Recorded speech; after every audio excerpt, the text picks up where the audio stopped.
반갑습니다, 여러분. 이게 세 번째 시간인가요? 이번 시간이. 여러분들 준비해 주는 사이에, 음, 지난 시간에 5번과 6번, 6번에서 시간을 마무리했는데요. 5번의 일부분, 6번의 일부분을 좀 더 명확하게 설명해보자 라는 생각에서 제가 앞면에 배치를 했습니다. 5번 갑과 을 도표가 나오는 부분입니다. 갑은 공리주의자 밀의 의견이고 을은 의무론자 칸트의 이야기입니다. 보고 싶은 부분은 3번, 4번, 5번 선지입니다. 모범 답안은 3번이고요. 3번에서 행위자의 행복을 낳지 않는 도덕적 행위가 있을 수 있다라고 표현했습니다. 5번을 이야기할 때 3번과 5번이 연결되어 있구나라는 느낌을 가질 수 있는데요. 하여튼 제가 최선을 다해서 한번 이야기해 보겠습니다. B는 갑과 을의 교집합 부분입니다. 갑에게도 그럴 수 있어야 하고 을에게도 그럴 수 있어야 하죠. 그러면 갑의 입장에서 B 부분을 설명해 볼게요. 지난 시간에 살짝 이야기했던 것을 기억해 본다면 물에 빠진 사람을 내가 구해주는 장면요. 물에 빠진 사람도 구하고 나도 구하면 나도 별 일이 없으면 최선의 결과로 최대 다수의 최대 행복이 달성되고 도덕적 행위로 박수를 받을 겁니다. 그런데 안타깝게도 사람은 구했으나 내가 사고를 당해서 죽는 경우에 그 실천을 했던 행위자 나에게는 행복이 없어요. 그죠? 제로입니다. 양이 되었건 질이 되었건. 그죠? 하지만 그 행위는 도덕적 행위로 박수받을 만합니다. 실제로 의인이다 이렇게 뉴스에도 나오죠. 그죠? 그러니까 이 경우가 갑에 해당될 수 있습니다. 오케이. 을의 경우에 칸트는 도덕적 행위로 인정받기 위해서 두 가지 조건이 조화되면 달성되면 가장 좋습니다. 첫 번째, 내 마음의 경륜이 일어나야 됩니다. 가슴이 쿵쾅대야 돼요. 하고 싶어 라는 마음이 생겨야 됩니다. 표현하여 선의지입니다. 두 번째, 내 마음이 쿵쾅거린다 해서 내 멋대로 가면 안 되잖아요. 그죠? 모두가 각자의 방식대로 가면 안 될 거 아니에요. 그래서 입법 가능한, 보편 타당한 입법 원리가 되도록 행위하라 라고 했습니다. 실천을 그렇게 하라는 거죠. 그래서 보편, 입법 이 말이 중요합니다. 이게 사회성을 갖는다는 거죠. 남들도 그래 라고 할 수 있는 방법을 선택하라는 겁니다. 그러니까 좀 속되게 표현하면 똘짓을 하지 말라는 거죠. 그죠? 아무리 옳다 하더라도 자기가 그런 생각이 있다 하더라도요. 그러니 이 말을 살짝 뒤집어 보면 내 가슴이 쿵쾅대진 않지만 학습되거나 교육되어서 의무감에서 할 수도 있겠죠. 이런 경우에 B에 해당됩니다. 그죠? 을에 있어서 B에 해당됩니다. 또는 반대로 의무감은 전혀 없으나 그냥 어떻게 하다 보니까 내가 즐거워서 하다 보니까 딱 이렇게 우연찮게 마주치는 경우도 생기겠죠. 그죠? 두 가지가. 이런 우연의 발생 요지가 칸트에게 생깁니다. 현실적으로도 생기고요. 그리하여 3번의 이 설명이 갑을의 교집합 부분으로 이야기할 수 있습니다. 오케이? 다음 4번 갑니다. 행복을 추구하는 경향성이라고 했는데 이게 예문에 그대로 나옵니다. 요거를 갑과 을을 비교하기 위해서 용어를 통일 한번 해보겠습니다. 욕구 내지 감각, 감정 내지 쾌락. 갑의 쾌락 용어로 일치시키면 비교하기가 쉬워지는 것 같아요. 그렇게 보면 행복을 추구하는 경향성, 쾌락은 도덕 권리가 근거가 될 수 없다라고 하면 이 표현은 칸트, 을에게만 해당되는 C의 영역에 해당되겠죠. 그래서 요거는 선지에서 제외시킬 수 있습니다. 되죠? 5번 C. 칸트만의 이야기로 맞느냐를 판별하셔야 되는데 의무에서 비롯된 행위는 자율에 의한 행위로 볼 수 없다라고 했는데요. 표현 하나만 여기에 들어가면 여러분이 탁 느낌이 올 것 같아요. 의무만에서. 아하, 그러면 3번 설명할 때 제가 칸트 이야기할 때 느낌이 오죠, 그죠? 네. 그렇게 보셔도 좋겠고요.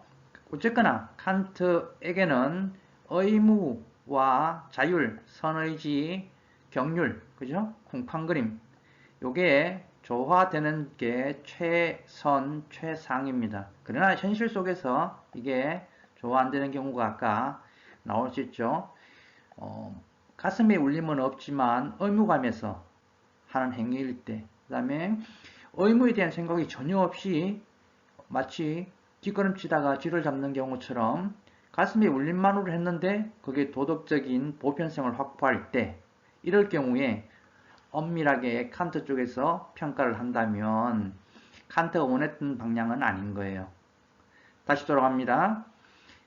정언명령 제1원칙 두 가지 도덕적이기 위해서는 내 마음의 경륜이 울려야 되고 그것이 보편타당한 입법 원리가 되도록 행위해라 라는 거 기억하면 좋겠습니다. 됐고요. 여기까지. 6번에서 5번의 선지에 대한 설명을 제가 잘못했구나 라는 생각이 들고, 잘못은 마지막에 그 화살표를 그릴 때 잘못했구나 라는 생각이 들고요. 나누어 드리면 여러분이 분명하게 이해를 하시겠다 싶어요. 상실한 도를 회복하자 라는 입장이 노자의 입장입니다. 그죠? 그죠? 왜? 요때의 도라는 거는 무의자연이기 때문에 결국 또 무의자연을 강조하는 노자 입장으로 돌아가야 되겠죠. 인이 비록 그 노자 입장에서는 인위적이다라고 평가할 수 있으나 특히나 인의 실현을 공자는 바랐습니다. 그리하여 뒷부분은 공자에 대한 설명으로 볼 수가 있습니다. 그죠? 그래서 이걸 두 가지 다 묶기에는 무리가 있는 표현, 그리고 문장 자체로 보면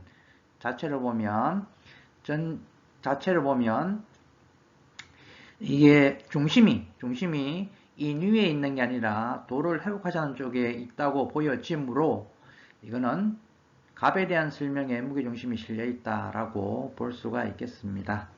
네. 지금 무슨 의미인지 알고 있죠, 그죠? 느끼겠죠, 그죠?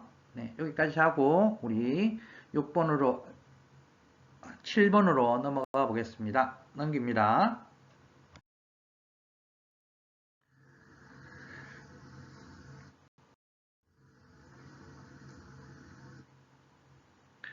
네, 7번으로 넘어왔고요. 영역, 그 다음에 표현 방식, 또 유형 이렇게 점검해 갑니다. 영역은 고대 서양 사상가입니다. 누굴까 추측해 보시고요. 좀 진화된 형태 예문과 선지를 보기에 넣고 그 중에 골라잡게 만드는 유형입니다. 들어가 보겠습니다. 개인의 영혼 안에도 국가와 쭉쭉쭉 있고 익숙한 키워드 세 계층 국가론에서 통치자, 방위자, 생산자의 저마다 할 역할이 있다. 그리고 그 역할은 서로 넘나들 수 없고 각자의 역할을 충실히 하는 것. 사회적으로 봤을 때 그게 조화를 이룰 때가 좋다라고 표현했던 사람 플라톤입니다. 플라톤의 내용을 막 떠올려 보세요. 기억. 용기의 덕을 갖춘 사람은 어떤 것도 두려워하지 않는다. 틀렸습니다. 어디가요? 어떤 것도 어떤 것도 두려워하지 않는 걸 뭐라 그래요? 네, 속되게 표현합니다. 똘끼라 그러죠. 똘끼. 그죠? 용기의 덕을 갖춘 사람은 군인, 수호자, 방위자 계층이라 할 수 있고요. 요 표현이 들어가면 요런 식의 표현을 아리스토텔레스의 그 중용에서도 많이 표현하는데요. 어떤 것도 두려워하지 않는 거를 좀 고급지게는 무모하다라고 표현하죠. 그렇죠? 네. 방위자가 어떤 것도 두렵지 않고 너무 그러면 위험한 경우 생기죠. 다음 니은 절제의 덕을 모든 계층 사람들이 갖추고 화합해야 된다. 이게 연구가 되면서 앞서가는 그 표현이긴 한데요. 이게 전제가 있어야 됩니다. 어떤 때, 항상이 아니고요. 평상시도 아니고요. 기본 입장, 평상시는 세 계층이 각자 역할이 있고 각자 덕이 있습니다. 그거를 넘어서거나 서로에게 주고받고 할 수가 없다는 게 플라톤의 입장입니다. 단 통치자를 뽑을 때, 회의를 할 때요. 방위자, 생산자 등이 동의를 하고 공감해 줘야 될 것 아닙니까? 그죠? 자기가 하고 싶은데 자기가 하고 싶다면 절제의 미덕을 살려줘야 되잖아요. 그럴 때 요약합니다. 통치자를 뽑을 경우에 그때에 그 회의석상에 묻는 자리에 모였던 사람에게 절제의 덕이 강조되는데 그러하니 그 장면에 대한 해석은 그때는 모든 계층에서 모든 사람들이 절제의 미덕을 발휘해야 된다라고 볼 수 있습니다. 이 표현은 거기에 대한 분명한 해석지가 없기 때문에 용어가 없기 때문에 애매모호합니다. 네. 그때를 전제했다면 맞는 표현이고 그때를 전제하지 않았다면 이야기가 좀 어긋나겠죠. 그죠? 이것 정의의 덕을 갖춘 사람은 영혼의 세 부분을 좋아. 정의는 지혜, 용기, 절제가 조화된 것이다 라고 설명되니 맞는 말이겠죠. 리얼 지혜의 덕을 갖춘 통치자 계층에게만 사유재산이 허용된다. 이 거꾸로 설명했죠. 통치자 계급에게는 계층에게는 사유재산이 부정된다는 게 플라톤식의 표현이었고요. 좀 플라톤이 오버를 했지만 통치자는 재산뿐만 아니라 가족, 부인과 자녀 등도 공유된다라고 이야기하는 데까지 나아갔습니다. 그래서 이게 모의 사유재산 부정과 공산주의의 생산수단의 공유와 그 부분과 연결되는 부분입니다. 아직 그렇게 세 부분을 연결시켜서 문제를 낸 경우는 제가 지금 기억나지 않네요. 없었던 것 같습니다. 그리하여 리얼이 틀렸고 기억이 틀렸고요. 이게 니언이 애매모호하고 디귿은 맞는 표현으로 봤을 때 답이 없죠. 그래서 이 문제가 오류이겠다라고 판단을 합니다. 여기까지 8번 가벌 사상가들의 입장으로 옳은 것은 했습니다.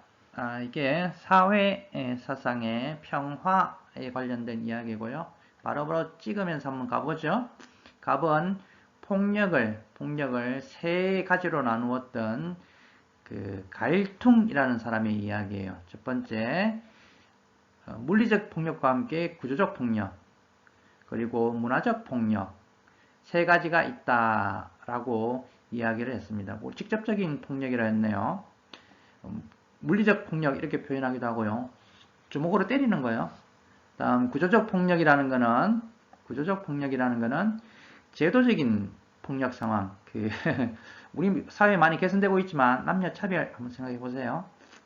문화적 폭력 이거 우리나라로 치면 우리는 뭐 거의 같은 문화권 속에 있기 때문에 외국인 근로자에 대한 이야기, 해외 같으면 종교 간의 갈등 한번 생각해 볼 수 있습니다. 네. 이 세 가지 폭력으로 분류를 하고 이것들이 다 해소되어야 진정한 평화가 온다라고 봤던 갈퉁이라는 사람의 입장입니다. 네. 어른 바로 끄면서 가볼까요? 서로 사랑하고 조금 부족한 설명인데 한자가 나오죠. 그죠? 겸애입니다. 그 다음에 다른 나라를 공격하지 않는다 해서 비공 한자입니다. 요거 묵자의 평화 사상으로 두 가지를 이야기하는데 겸애와 비공입니다. 네. 맨 마지막에 이게 사실은 묵자가 바랐던 세상이에요. 백성에게 이익이 되는 것. 좀 비유를 하자면 딱 들어맞지 않아요. 그 경제적인 살림살이 부분을 강조했던 맹자의 항산 플러스 문화적인 사회적인 이런 상황까지 살림살이가 나아지길 바랐던 게 묵자입니다.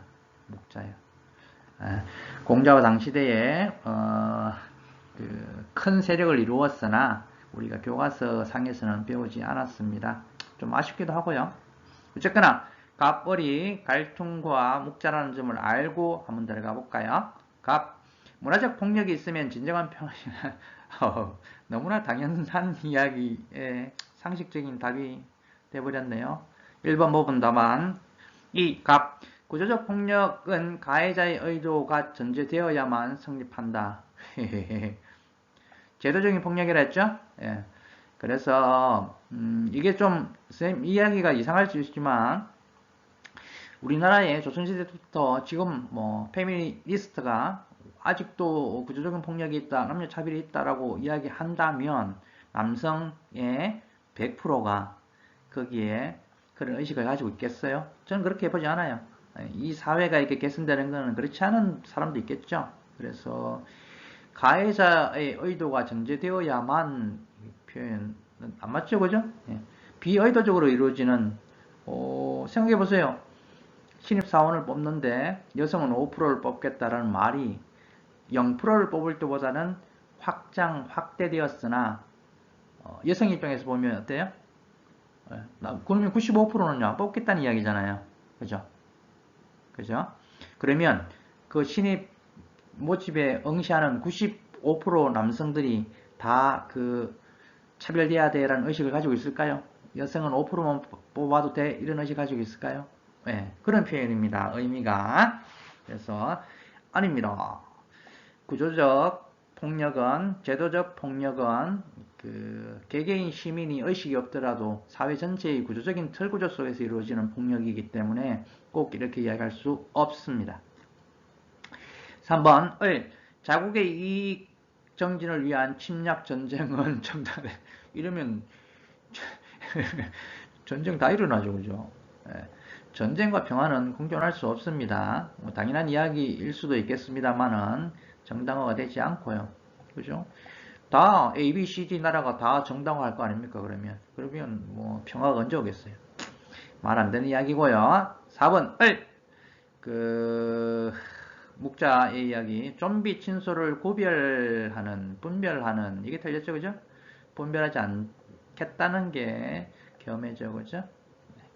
말이 틀렸습니다.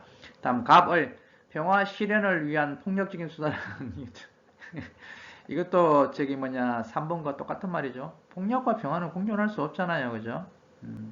갈등의 이야기를 참고를 해본다면 어떻게 보면 모든 형태의 직접적이든 구조적이든 문화적이든 폭력이 없어져야 된다. 그래야 평화가 온다는 이야기잖아요, 그죠? 네. 묵자의 비공 이야기도 한번 들어보세요, 그죠? 겸해가 어떻게 보면 지금 바로 생각났어요.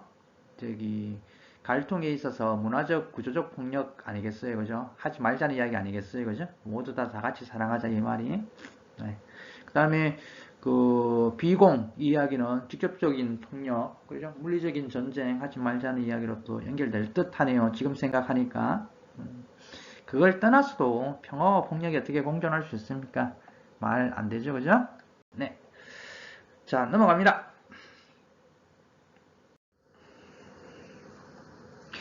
네, 이번에는 서양 사상가 이렇게 표현했고 갑을 표현했습니다. 한번 볼까요? 양식은 위에 나왔던 양식하고 비슷하게 나왔네요. 갑을 그 다음에 보기에서 선지 1, 2, 3, 4, 5 갑, 이성은 도덕적 선을 구분할 수 없으며 쭉쭉쭉 나오고 마지막 문장이 키워드네요.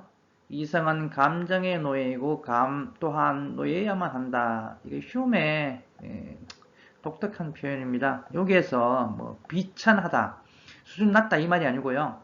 감정과 이성은 별개의 영역이다 라는 이야기고요. 여기고 휴맥에 있어서는 감정이 더 우위를 점합니다. 휴먼, 이성이 아니라 뭐라겠어요? 도덕적 근거는 감성이다. 반복되는 느낌, 인상, 이미지 속에서 우리가 생각하는 도덕적 기준이 생겼다. 이성에게 생긴 게 아니고 이 말이죠, 그죠? 그러나 감정, 감각, 정서 여기에 포인트를 맞추다 보면 개인주의로 흐르겠죠, 그죠? 그러니 보편타당한 원리로서 도덕이 되기 위해서는 사회적이란 말 중요합니다. 공동체적, 동의, 시인이 필요하다. 시인의 감정이라고 합니다. 이거를 시 쓰는 사람 말고요. 시인하다, 부정하다 할 때. 그래서 심프티, 공감, 이게 공동체의 사회적인 그 동의를 말하는 거겠죠. 어떻게 보면 칸트의 그 보편타당한 입법 원리가 그 말도 되겠죠. 그리하여 흉을 그 공리주의의 시작점으로 보기도 한다고 설명을 드린 적이 있습니다. 여기까지.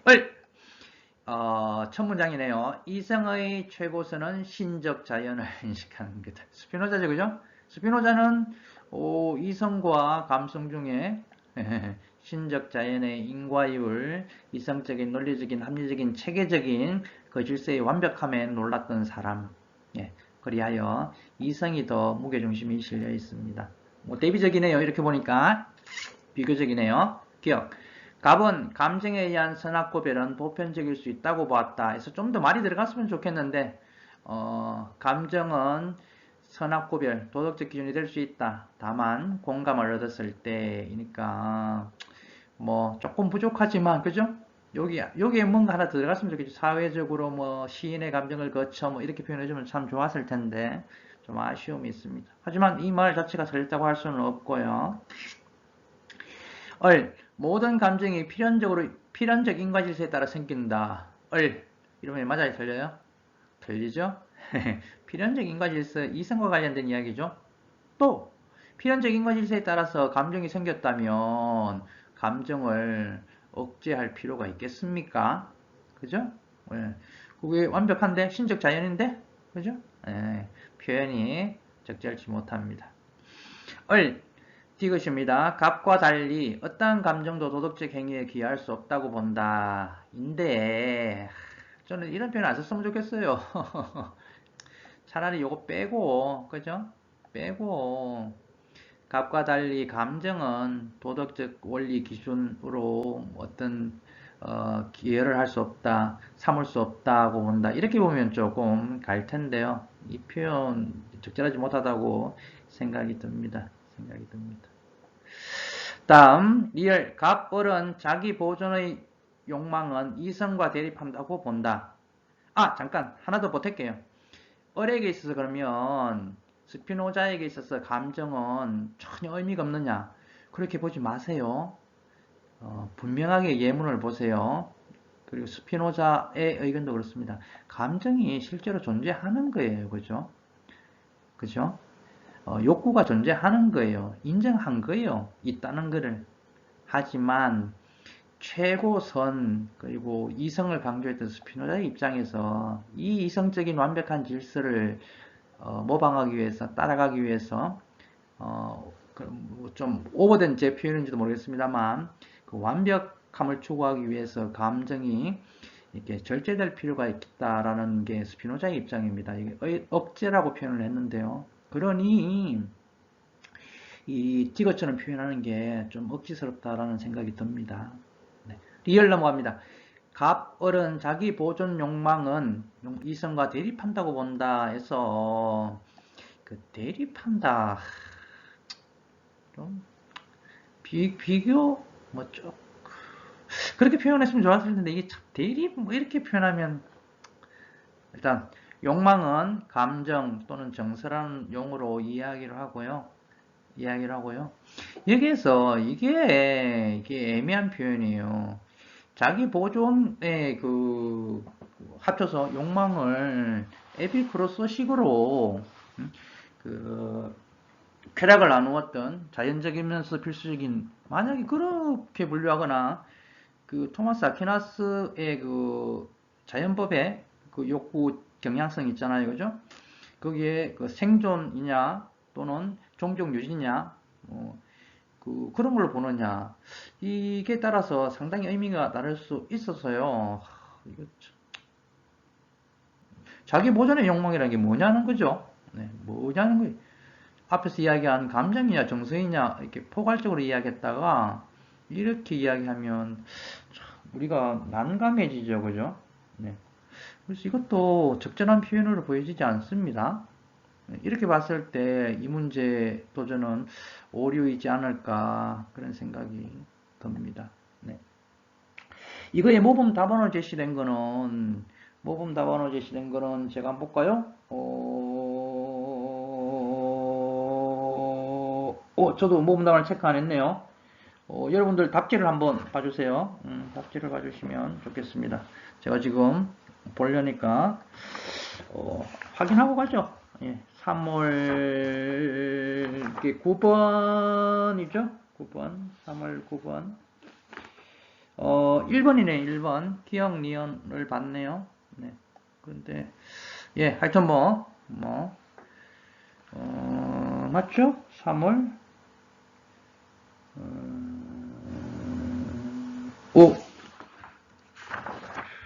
3월 맞죠? 제가 지금 9번, 3월 9번, 1번 모범 답안 해놨습니다. 오류가 있을 것 같습니다. 오류라고 봅니다. 네. 다음 여기까지 하고 10번. 사상과 갑을 이렇게 했는데요. 요게 그 국가의 규범, 본질, 역할, 여기에서 사회 계약설, 그런 이야기를 바탕으로, 냈고요. 그리고 갑을이 좀 달라요. 일단은 갑을은 사회계약설론자 홉스의 의견이고, 을은 이게 현대로 옵니다. 그 누스비움인가? 누스비움 맞죠? 그 사람의 이야기를 지금 들어놓고 있는데요. 이 문제 출제하신 분은 자유주의적 국가 간과 공동체적 국가 간, 공화주의적 국가 간, 그걸로 나눠서 접근을 했나? 이렇게 또 살짝 다르게 볼 수도 있을 것 같아요. 어쨌거나 저는 사회계약설과 누스비움의 그 공동체적 시각, 공화주의적 시각, 그렇게 보여진다고 판단하고 들어가 보겠습니다. 일단 홉스구나라고 볼 수 있는 부분이 만인에 대한 만인의 투쟁, 그 상태에 서로 안전, 생명을 보장할 수 없으니 계약을 맺어서 자기 권리를 국가, 군주겠죠. 통치자에게 맡겨서 대신 이렇게 하게 하는, 그리하여 개인에게는 어떤 권리도 없고 따라가기만 해야 되는 절대 군주제를 지향했던 홉스의 이야기로 보여집니다. 다음 을의 이 이야기에 어떻게 보면 누스비움의 결론이 국가는 어쨌거나 가장 이렇게 훌륭한 어떤 그런 걸로 설정을 합니다. 그거를 작은 공동체들을 포괄하는 점점 더 이렇게 완벽한 그런 의미로 받아들였던 것 같아요. 이런 의미입니다. 요렇게 작은 공동체, 보다 큰 공동체, 가장 큰 바깥에 있는 이게 국가입니다. 국가. 누스비움이 이렇게 봤기 때문에 이 바깥에 가장 큰 이거를 가장 완전체로 본 거예요. 동심원이라고 생각하면 됩니다. 이 표현이 누스비움 다른 예문에 볼 때 원문에 이렇게 보여집니다. 그건 볼 수 있을 거예요. 한번 기회가 되면. 네. 그렇게 보고 나의 유형으로 들어가 보겠습니다. 예, 아니오로 그 갑을의 이야기로 맞냐? 이것만 우리는 판단해 주면 됩니다. A 보겠습니다. 홉스입니다. 홉스. 국가는 인간들, 말이 좀 그렇죠? 시민, 이렇게 개인, 이렇게 간의 계약으로 형성된 권력기구인가? 이해하겠죠, 그죠? 권력기구, 절대 권력기구인가? 이렇게 하면 더 좋고, 그죠? 네. 이해하겠습니다, 그죠? 홉스가. 니언, B입니다. 홉스입니다. 국가의 질서 유지를 위해 주권은 분할되어야 하는가? 요 분할이란 말이 좀 그런데. 주권은 어떻게 형성되어 있어요? 개인들이 군주한테 다 몰아주겠죠, 그죠? 다 양도해버렸습니다. 개인에게는 없습니다. 그러니, 국가로 표현되든, 군주로 표현되든,